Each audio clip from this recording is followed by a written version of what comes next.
kasulit, naghahanap ba kayo ng murang oil stain remover or cleaner? Baka ito na hinahanap nyo. Hindi lang siya pang kitchen. Pwede rin siyang palinis sa mga CR natin.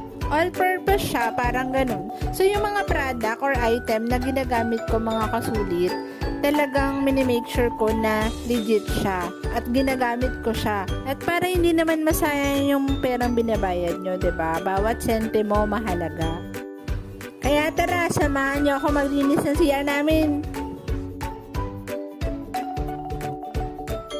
At ito pa mga kasulit, isa sa mga nagiging problema ko, itong faucet namin ng dumi-dumi na parang maraming kalawang tsaka mga dirt. Ew, diba? So tingnan natin kung matatanggal ba ng oil stain remover na to yung madikit na dumi sa aking faucet. Tara, linis tayo!